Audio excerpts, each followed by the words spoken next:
Boa noite a todos.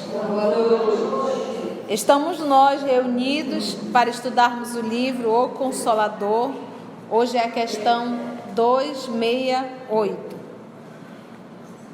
Nós estamos na data hoje, 15 de julho de 2019, livro psicografado pelo nosso querido Francisco Cândido Xavier. Vamos fazer a nossa prece de abertura? Divino amigo Jesus,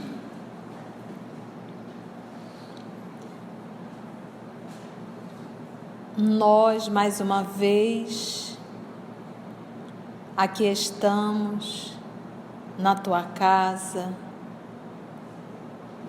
com essa vontade constante do estudo que nos aprimora, do estudo que nos esclarece, do estudo que se torna um guia em nossa vida.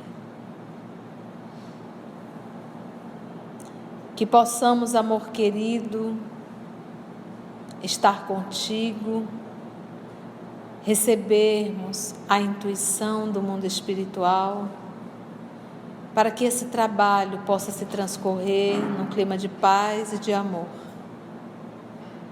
Abençoa-nos, Senhor, e pedimos a bênção a esse nosso planeta Terra. Graça te damos, Jesus. Então vamos lá, 268, livro O Consolador. Os 10 mandamentos recebidos por Moisés no Sinai, no Monte Sinai, base de toda a justiça até hoje no mundo, foram alterados pelas seitas religiosas? Então, ou seja, o decálogo, ele continua na mesma integridade ou ao decorrer do tempo ele foi alterado? Essa é a pergunta. As seitas religiosas de todos os tempos, pela influenciação de seus sacerdotes, procuram modificar os textos sagrados. Todavia, apesar das alterações transitórias, os 10 mandamentos, transmitidos à terra por intermédio de Moisés, voltam sempre a ressurgir na sua pureza primitiva, como base de todo direito no mundo, sustentáculo de todos os códigos da justiça terrestre. Então não há mudança, até porque o decálogo, os 10 mandamentos, esse é o livro judaico. O Antigo Testamento é o livro judaico. E os judeus, eles têm um respeito muito grande ao texto sagrado. Então, o processo se nós estamos falando de Moisés, meus irmãos, Moisés é mais de 1.300 anos antes de Jesus. Os textos do nosso Senhor Jesus, do cristianismo, da Boa Nova, vários pontos foram adulterados, modificados. E isso não aconteceu com o livro dos judeus, muito menos com o decálogo. Por quê? Por conta dessa fidelidade dos judeus aos textos primitivos. O cuidado em fazer um movimento de transmitir de pergaminho para pergaminho, e pessoas especializadas nesse movimento. Se um pergaminho estava envelhecendo, eles faziam toda a cópia para um novo, e aquele pergaminho, eles faziam todo um ritual para queimar aquele pergaminho. Tamanho respeito aos textos sagrados. Aí vem o nosso querido amigos espíritas lá perguntando novamente a Emmanuel: como entender a palavra do Velho Testamento quando nos diz que Deus falou a Moisés no Sinai? Estais atualmente em condições de compreender que Moisés trazia consigo as mais elevadas faculdades mediúnicas, era efeito físico. Moisés era um médium de efeito físico. Apesar de suas características de legislador humano, né? Que ele foi construindo as leis. É inconcebível que o grande missionário dos judeus e da humanidade pudesse ouvir o Espírito de Deus. Estais, porém, habilitados a compreender agora que a lei ou a base da lei, nos 10 mandamentos, foi-lhe ditada pelos emissários de Jesus. Porquanto todos os movimentos de evolução material e espiritual do orbe se processaram, como até hoje se processam, sob o seu augusto e misericordioso patrocínio. Então, Deus coordena, mas não foi ele tem os emissários que realizam o trabalho dele. Vamos para o 270? Apesar de suas expressões tão humanas, Moisés veio ao mundo como missionário divino? Porque Moisés foi criando várias leis que era complicado. E que, de certa forma, ia até contra o próprio decálogo. Aí ele pergunta, apesar de suas expressões tão humanas, Moisés veio ao mundo como missionário divino? Será que ele realmente era um missionário? Ele diz, olha, examinando-se os seus atos enérgicos de homem, há a considerar as características da época em que se verificou a grande tarefa do missionário hebreu. Então, ele era um missionário, legítimo emissário do plano superior, para entregar ao mundo terrestre a grande e sublime mensagem da primeira revelação. Com expressões diversas, o grande enviado não poderia dar conta exata de suas preciosas obrigações em face da humanidade ainda ignorante e materialista. Então, foi um missionário? Foi, que estava de comum acordo para aquela época. O nosso maior equívoco é tentar julgar Moisés com a cabeça que a gente tem hoje. Então, nós estamos falando aí de 3.600 anos atrás. Cabia o jeitão de Moisés. Hoje não caberia, mas para aquela época, estava tudo certo. Era a linguagem que o povo precisava ouvir e entender. Moisés transmitiu ao mundo a lei definitiva. O profeta de Israel deu à terra as bases da lei divina e imutável. Então, as bases, o decálogo, os 10 mandamentos, é uma lei imutável. Honrar pai e mãe, não adulterar, não roubar, não matar, não desejar a mulher do próximo, o bode do próximo, a casa do próximo. Então, todo aquele movimento está em perfeito estado. Isso não mudou nada. Não levantar falso testemunho, tudo isso está. O profeta de Israel deu à terra as bases da lei divina e imutável, mas não toda a lei, integral e definitiva.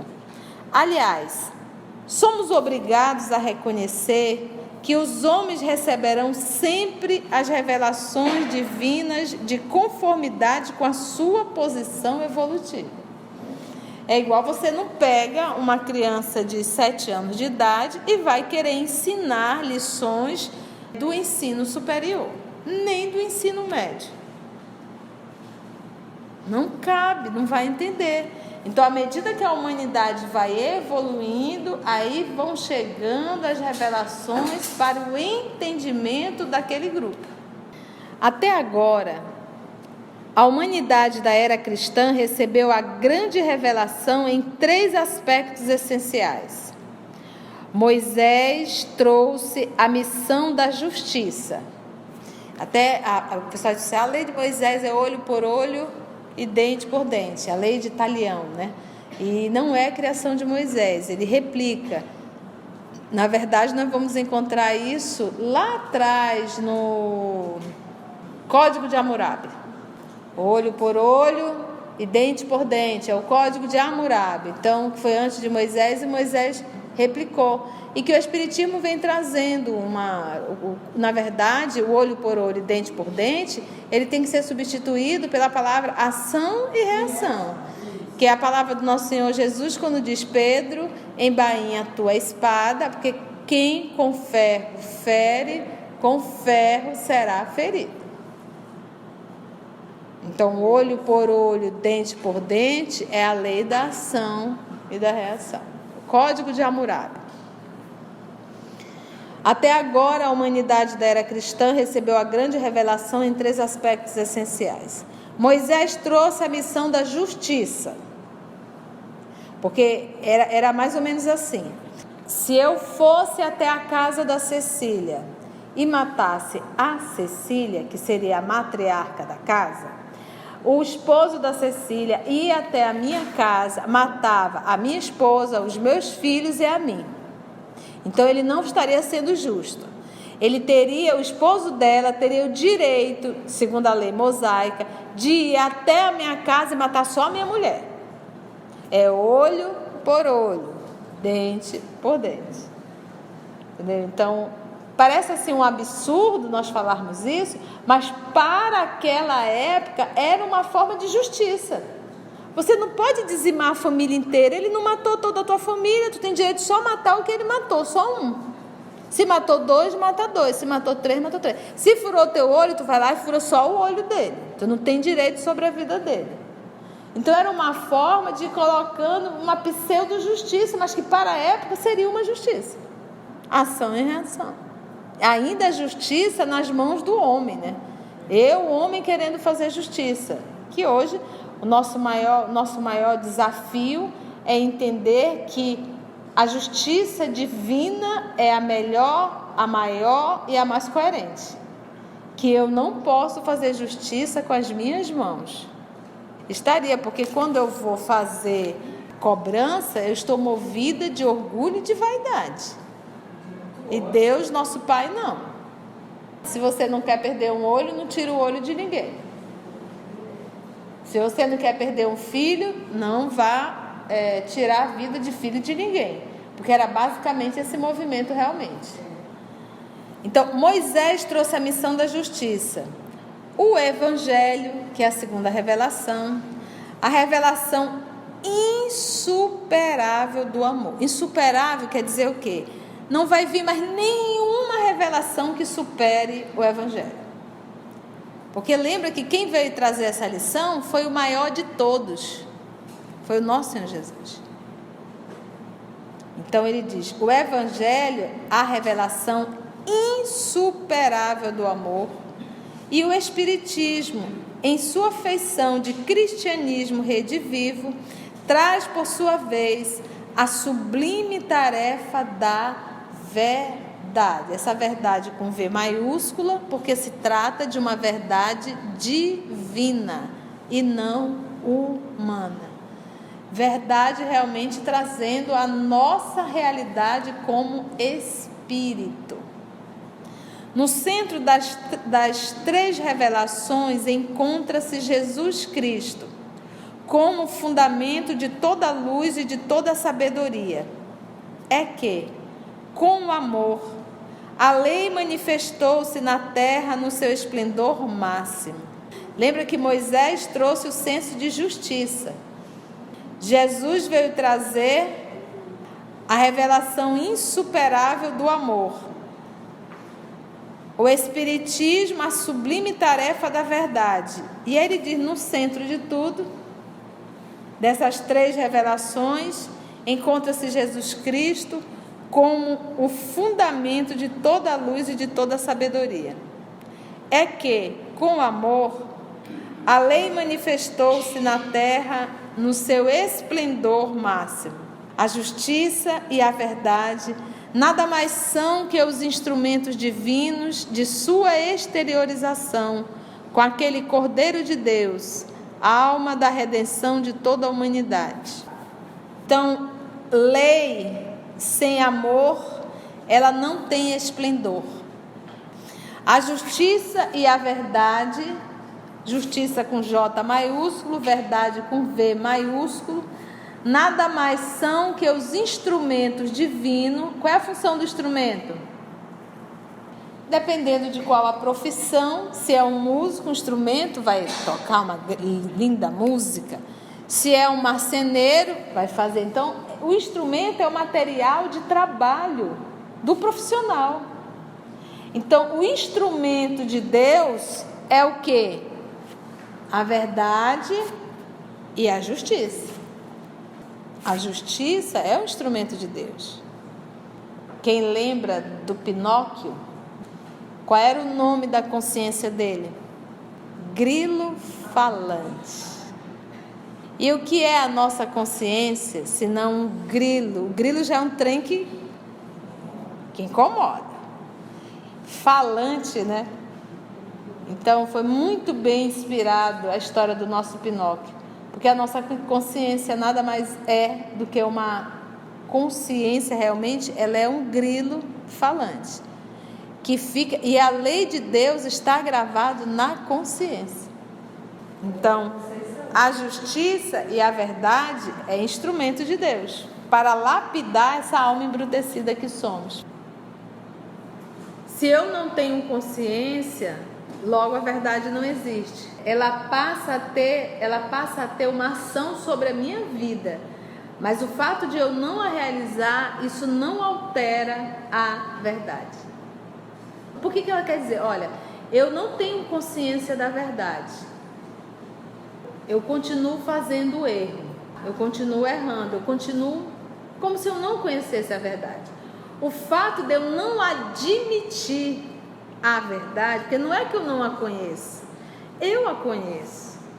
Toda a verdade está gravada na nossa consciência. Eu apenas não admito e não me submeto a ela. Então vamos dizer que eu não venha me submeter à verdade.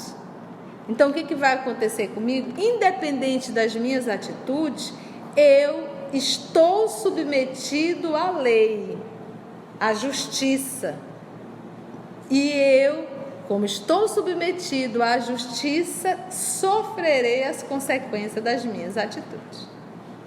Por isso é que ele coloca as ferramentas de Deus, é a justiça e a verdade. Justiça é lei, ação e reação.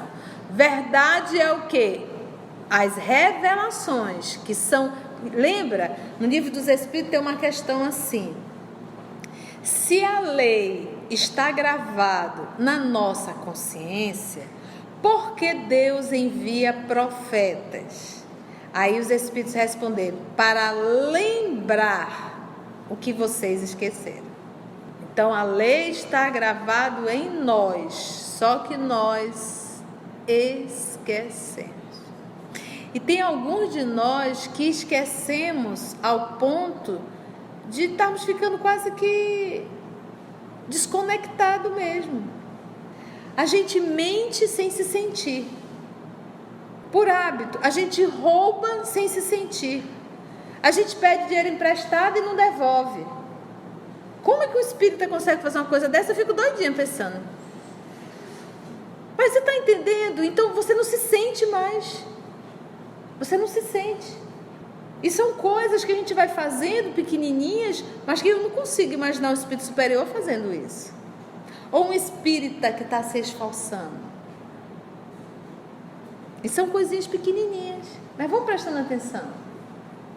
Porque a lei está gravada na minha consciência. Como eu posso entender a verdade e a justiça? Eu não consigo ser fiel com as coisas pequenas e com os meus amigos, algumas vezes, que me ajudam. Então isso é hora da gente parar e pensar também. A justiça e a verdade nada mais são que os instrumentos divinos de sua exteriorização com aquele Cordeiro de Deus, alma da redenção de toda a humanidade, com aquele Cordeiro de Deus. Quem foi o Cordeiro? Quem é o Cordeiro de Deus? a alma da redenção de toda a humanidade. Redenção por quê? Porque ele veio nos ensinar o caminho exato que nós nos afastamos. Vamos sempre lembrar disso. Nós não temos tempo.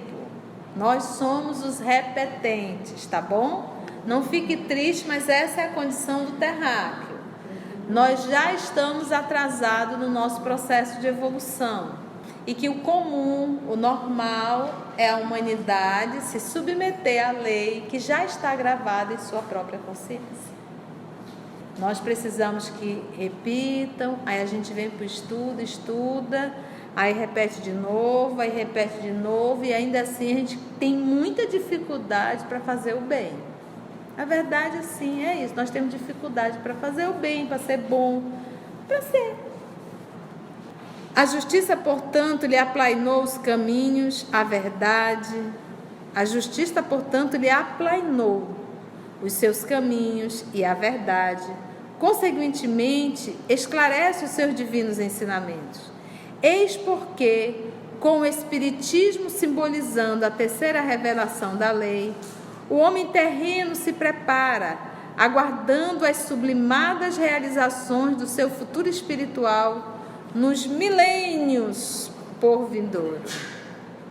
Se prepara, né? Mais claro do que isso, né? Emmanuel não põe pano quente, não. E esclarece mais ainda. Ele está falando do Cordeiro de Deus. Aí ele diz: a justiça, portanto, lhe aplainou os caminhos e a verdade, com V maiúscula, consequentemente, esclarece os seus divinos ensinamentos. Né? Porque a verdade seria quem? Volta lá, olha. Lá atrás ele diz assim, olha. Moisés trouxe a missão da justiça.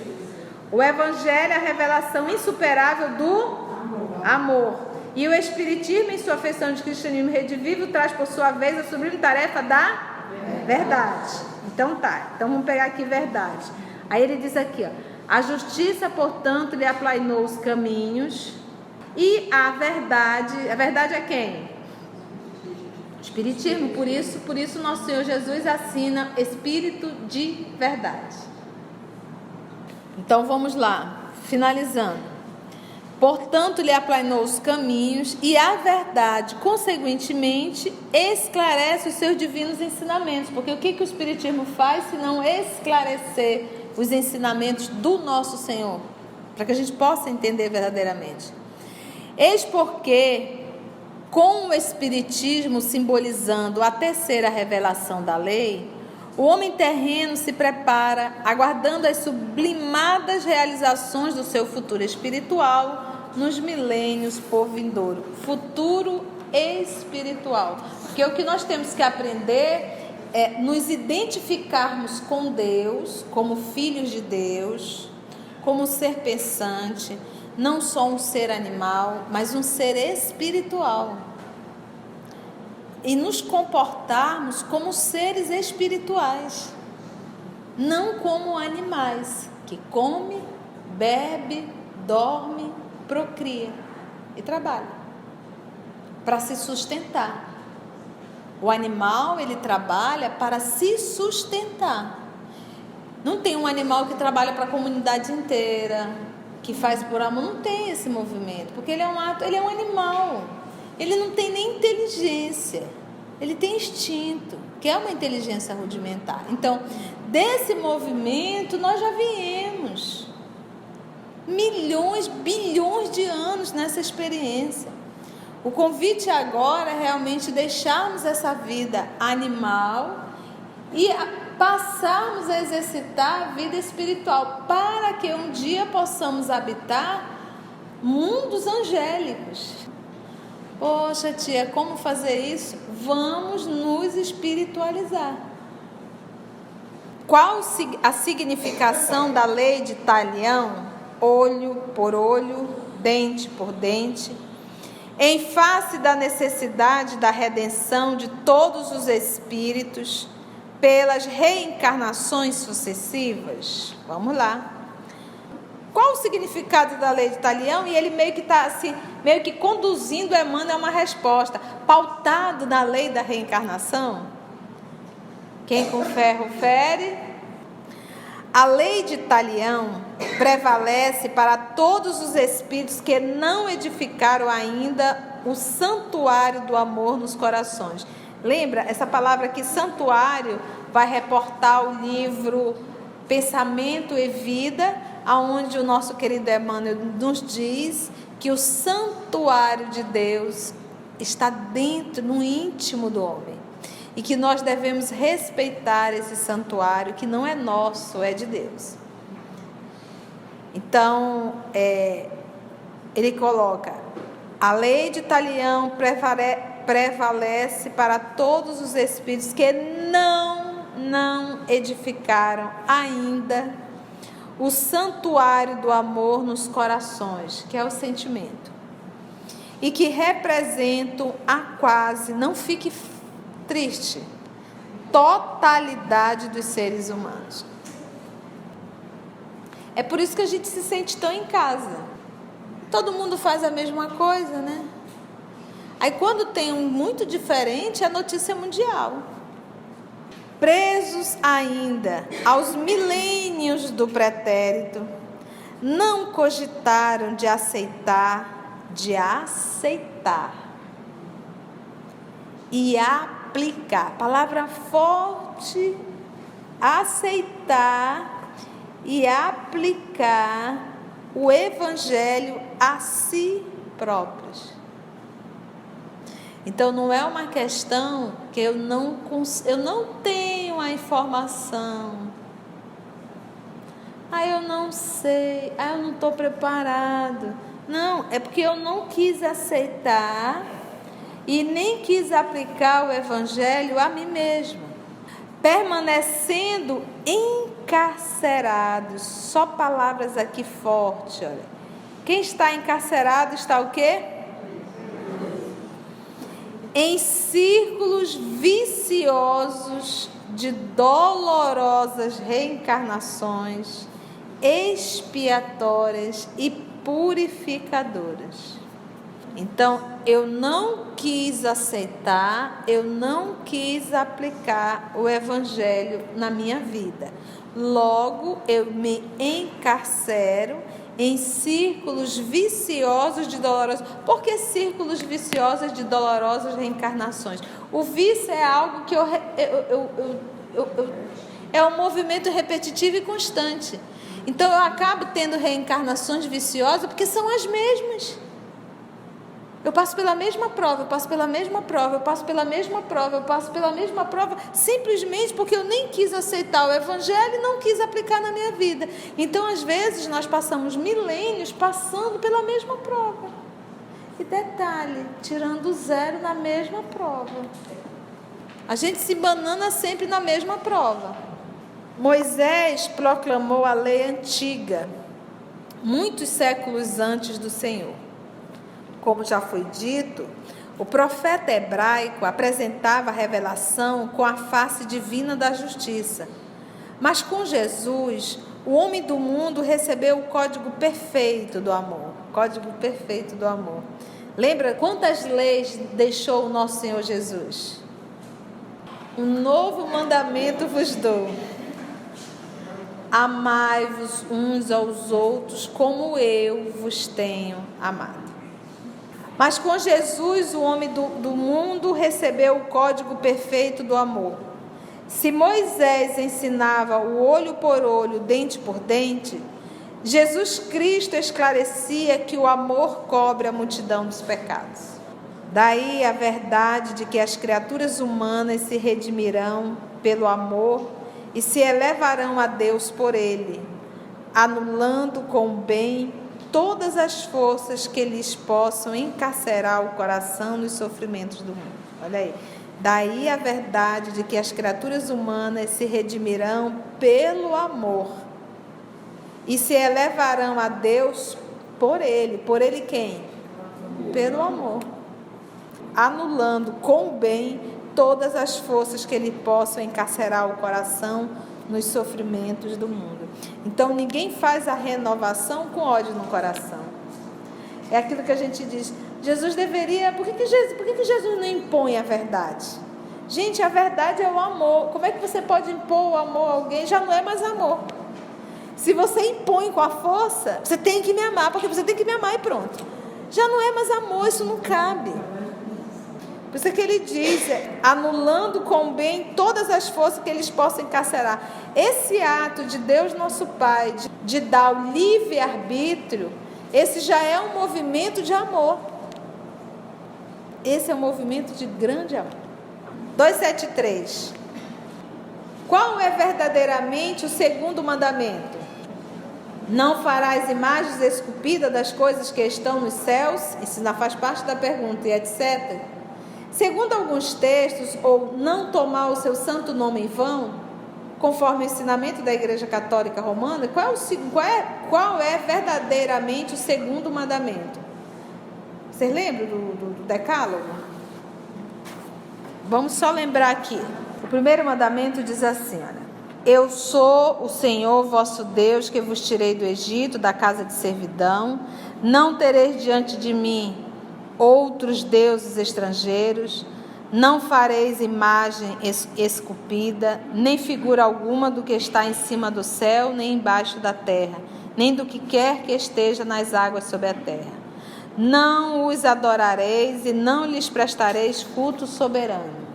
Aí o segundo mandamento está: não pronunciareis em vão o nome do Senhor vosso Deus.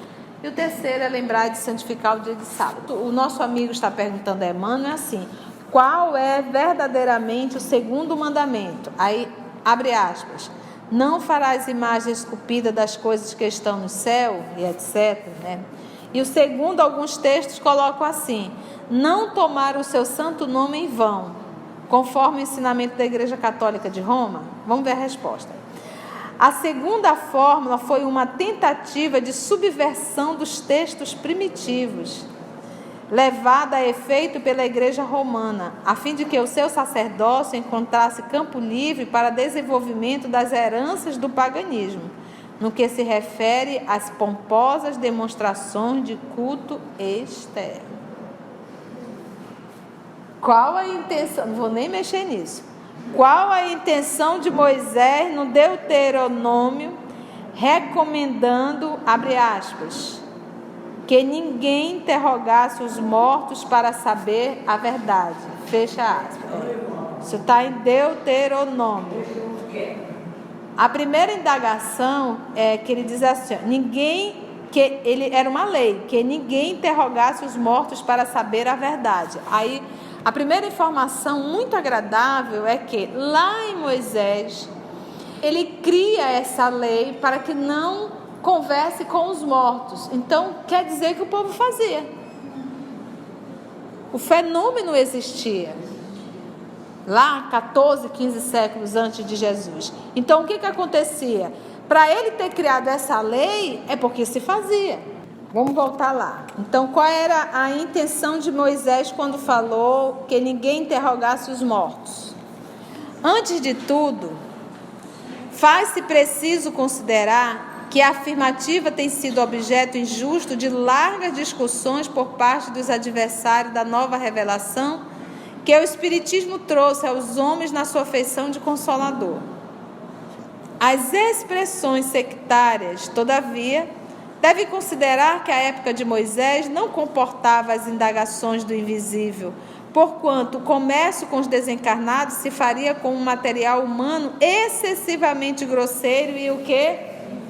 Inferior. Eu até costumo brincar, mas é a pura verdade, para muitos de nós, essa regra deveria existir, porque a pessoa não tem condições ainda de fazer esse contato com os desencarnados, porque nós espíritas sabemos que para fazermos o contato com o mundo espiritual através de nossas reuniões de desobsessão ou uma reunião do grupo mediúnico, do grupo da instituição, é necessário que sejam trabalhadores preparados para esse trabalho específico. Tenha feito cursos sobre mediunidade, que tenha estudado o livro dos médiuns, mínimo 5 anos, para poder se arvorar a fazer esse diálogo com o mundo espiritual.